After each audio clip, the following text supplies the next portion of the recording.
एकादशीचा महिमा महर्षी व्यास धर्मराज युधिष्ठिराला वनपर्वात सांगतात. युधिष्ठिराने प्रत्येक महिन्याच्या 2 याप्रमाणे 12 वर्ष एकादशी केल्या होत्या. हे व्रत राजा अमरीश, राजा हरिश्चंद्र, राजा नल, राजा युधिष्ठिर यांनी सुद्धा केलेले आहे. नमस्कार सर्वांना, मी प्रांजली. यंदा 2026 मध्ये 25 जुलै शनिवारी आषाढी एकादशी आलेली आहे. जी मंडळी वर्षभराच्या 12 महिन्याच्या एकादशी करतात ते तर हे एकादशीचं व्रत करतातच करतात, पण जे लोक 12 महिन्याच्या एकादशी करत नाहीत अशी मंडळी सुद्धा आषाढी एकादशी आणि कार्तिकी एकादशीचं व्रत करतात. ज्यांना नव्याने एकादशी व्रत सुरू करायचं आहे, म्हणजे 12 महिन्याच्या एकादशी करायची आहेत, तर त्यांनी या आषाढी एकादशीपासून व्रताला सुरुवात करू शकता किंवा कार्तिकी एकादशीपासून 12 महिन्याच्या एकादशी करायला सुरुवात करू शकता. वर्षभरामध्ये महिने 12 आणि प्रत्येक महिन्याला 2 एकादशी, म्हणजे 15-15 दिवसाला एकादशी येते. महिन्यात 2 एकादशी येतात. याप्रमाणे वर्षाला 24 एकादशी येतात. आणि जेव्हा धोंड्याचा महिना असतो ना, तर तेव्हा 2 एकादशी एक्स्ट्रा असतात, म्हणजे 26 एकादशी असतात. एकादशी तिथी ही भगवान विष्णूंची आवडती आणि त्यांना समर्पित अशी एक तिथी मानली जाते. मानव जन्माला येऊन तुम्हाला कोणतंच व्रत वैकल्य करणं झालं नाही तरीही काही हरकत नाही, पण एकादशी व्रत हे आवर्जून करावं असं म्हटलं जातं. आणि त्याही तुम्हाला 12 महिन्याच्या एकादशी शक्य नसतील तर आषाढी आणि कार्तिकी या 2 मोठ्या मानलेल्या एकादशी ज्या असतात त्या आवर्जून तुम्ही करू शकता. या व्हिडिओमध्ये मी तुमच्यासोबत आषाढी एकादशीच्या दिवशी घरच्या घरी साध्या पद्धतीने आपण पूजन कसं करू शकतो, या दिवशी सेवा काय करायची आहे, आषाढी एकादशीचा उपवास कसा करावा, या उपवासाला काय चालतं, काय खाऊ नये, हा उपवास कधी सोडावा, या पूजेची उत्तर पूजा कशी करावी, अजून अशी बरीच सगळी माहिती मी तुमच्यासोबत शेअर करणार आहे.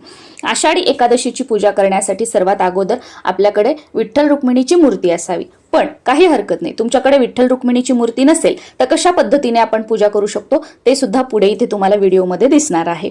तर सुरुवातीला पूजा करण्यासाठी एखादा चौरंग किंवा पाट मांडून घ्यायचा, किंवा सकाळी देवपूजा करताना जेव्हा आपण सर्व देवी देवतांच्या मूर्तीला स्नान वगैरे घालतो तर त्यावेळेला विठ्ठल रुक्मिणीच्या मूर्तीवर तुम्हाला अभिषेक करून घ्यायचा आहे. अभिषेक करताना सुरुवातीला स्वच्छ पाण्याने, त्यानंतर दुधाने किंवा पंचामृताने आणि परत स्वच्छ पाण्याने याप्रमाणे अभिषेक करायचा. अभिषेक करत असताना तुम्ही पुरुष सूक्त म्हणून अभिषेक केला तर अतिशय उत्तम, पण पुरुष सूक्त म्हणणं तुम्हाला शक्य नसेल तर तुम्ही ओम नमो भगवते वासुदेवाय हा मंत्र म्हणून अभिषेक केला तरी सुद्धा चालतो.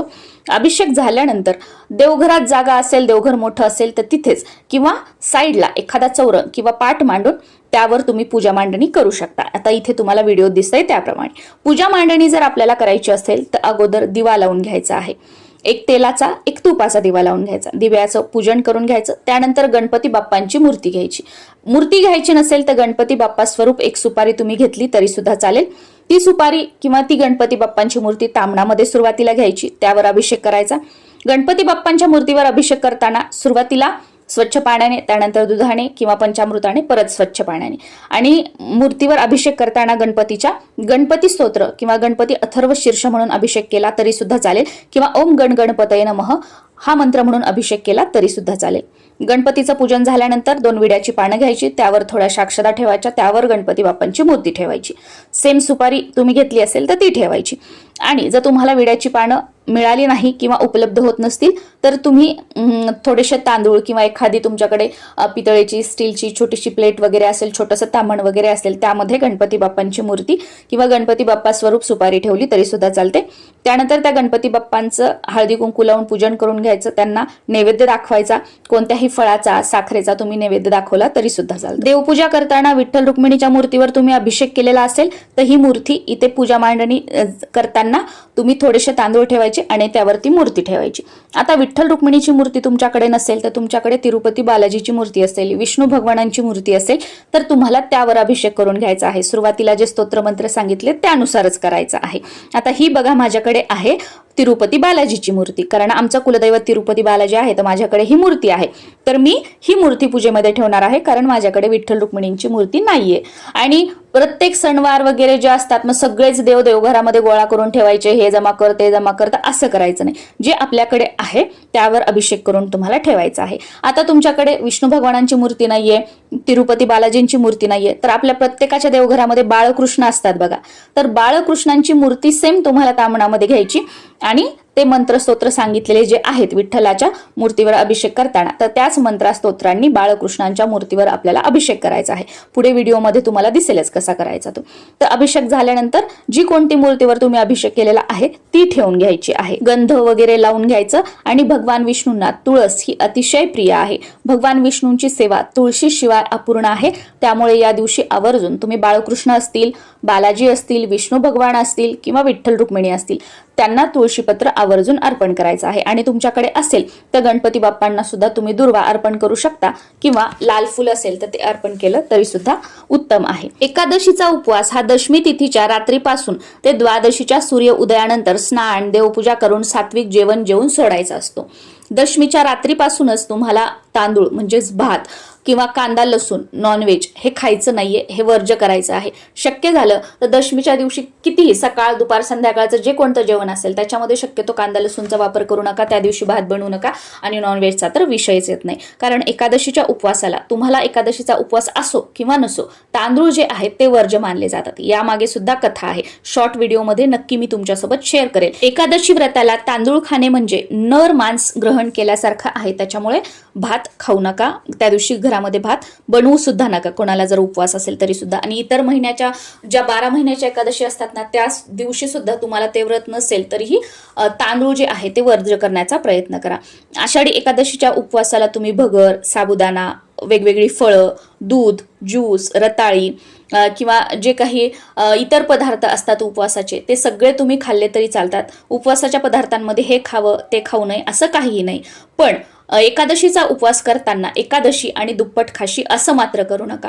जेव्हा आपल्याला उपवास असतो किंवा स्पेशली एकादशीच्या उपवासाबद्दल आपण बोलतोय तर या उपवासाला दुपारी झोपू नये, आपल्याला ढेकर येईल एवढं खाऊ नये असं म्हटलं जातं. त्यामुळे भान ठेवा की आपल्याला उपवास आहे, ढेकर येईल एवढं खायचं नाही आणि खाऊन खाऊन झोप येईल एवढं सुद्धा आपल्याला खायचं नाहीये. तुम्ही गर्भवती असाल तर बऱ्याच जणांना प्रश्न पडतो की प्रेग्नेन्सीच्या कितव्या महिन्यापर्यंत आम्ही हे व्रत करू शकतो, आम्ही हे करावं किंवा करू नये. तर तुम्ही तुमच्या डॉक्टरांना विचारा. तुमच्या प्रेग्नेन्सीमध्ये काही कॉम्प्लिकेशन्स वगैरे असतील तर तुम्ही 1 वर्ष उपवास नाही केला तरी सुद्धा चालतो, काही हरकत नाही. तुम्ही फक्त जी काही आपल्या घरामध्ये पूजा होईल ते दर्शन घेतलं तरी चालतं. पुढच्या वर्षी उपवास तुम्ही कंटिन्यू करू शकता. बाकी डॉक्टरांनी तुम्हाला कोणतेही रिस्ट्रिक्शन सांगितलेले नाहीत. तर जसं उपवासाची आता पद्धत आहे, जशी पूजा वगैरे आहे तर त्यानुसार तुम्ही हे व्रत केलं तरी सुद्धा चालू शकतं. तुमचा मासिक पाळीचा 4था दिवस असेल तर त्या दिवशी तुम्ही पूजा वगैरे काही करू नका. भले 2 वेळा काय 4 वेळा डोक्यावरून पाणी घेतलं तरी करू नका. तुम्हाला जर फ्लो असेल तर सुरू, कारण तुम्हाला फ्लो सुरू आहे आणि वरून तुम्ही 10 वेळा डोक्यावरून पाणी घेतलं काही फरक पडणार नाही, तुम्ही पूजा करू नका.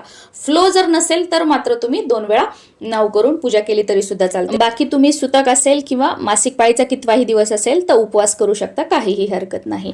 आता चुकून जर तुमचं एकादशीचं व्रत मोडलं तर यासाठी मग माझ्याकडून चूक झाली मग देव मला काहीतरी शिक्षा देईल असं देईल असं काही नाही. कारण कोणतेही देव कोणतेही गुरु कधीच कोणाला शिक्षा देत नाहीत किंवा देव कधीच आपलं काही वाईट करत नाही. कारण आपल्यासोबत जे काही वाईट होत असतं ते आपल्या कर्मानुसार होत असतं. आणि देव हा भीतीचा विषय नाहीये तर तो भक्तीचा विषय आहे. त्यामुळे मनामध्ये असे विचार आणायचे नाही. चुकून उपवास मोडला त्याच्यानंतर काहीही खाऊ नका. तुम्हाला गोळ्या वगैरे काही घ्यायच्या असतील तर फराळाचं पदार्थ खा. आपल्याला गोळी घेण्यापुरतं जेवढं लागतं तेवढं खा, गोळ्या वगैरे घ्या. बाकी तुम्हाला गोळ्या वगैरे काही सुरू नाहीत तर तुम्ही फराळी करू नका आणि तुम्ही जेवणही करू नका. बरेच जण काय करतात, चला चुकून उपवास मोडला तर मी आता जेवणच करते, जाऊ द्या. तर असंही करू नका. मग ते मुद्दाम केल्यासारखं होतं. मग आपले कर्म आपण आपल्याच हाताने खराब करतोय असं. त्यामुळे असंही करू नका. आणि आषाढी एकादशीची पूजा जी आहे ती तुम्ही दिवसभरामध्ये तुमच्या वेळेनुसार कधी केली तरी चालते, पण शक्यतो सकाळी देवपूजा करताना पूजा करून घ्या. या दिवशी दिवसभरामध्ये आवर्जून विष्णू सहस्त्रनामाचं पठण करा. गीतेतील 15वा अध्याय आवर्जून वाचा किंवा मोबाईलवर ऐका. व्यंकटेश स्तोत्राची मंडल सेवा करा. आणि हो, पूजा झाल्यानंतर सुरुवातीला गणपतीची आरती आणि त्यानंतर विठ्ठलाची आरती आवर्जून करावी. आणि जो काही नैवेद्य आपण दाखवलेला आहे, फळ असेल, साखर असेल, ते आपण घरातील सर्वांनी ग्रहण करायचं आहे. उपवास जो आहे तो एकादशीच्या दुसऱ्या दिवशी म्हणजे द्वादशीला सकाळी देवपूजा वगैरे करायची, एखादा गोड पदार्थ बनवायचा, नैवेद्य देवाला दाखवायचा आणि त्याच्यानंतर मग जो काही स्वयंपाक बनवलेला असेल सात्विक तो जेवण करून आपल्याला हा उपवास सोडायचा आहे. आणि उपवास सोडण्यासाठी सुद्धा जे काही पदार्थ तुम्ही बनवाल त्यामध्ये कांदा लसूणचा शक्यतो वापर टाळायचा आहे. आणि जो काही नैवेद्य दाखवलेला आहे गोडाचा तो अगोदर खायचा आणि त्यानंतर स्वयंपाक बनवलेला आहे तो ग्रहण करायचा। तुम्हा सर्वांना आषाढी एकादशीच्या खूप साऱ्या शुभेच्छा। आणि श्रावण महिन्यामध्ये महादेवाला शिवामूठ वगैरे कशी अर्पण करावी हे सुद्धा व्हिडिओ मी तुमच्यासोबत शेअर करणार आहे।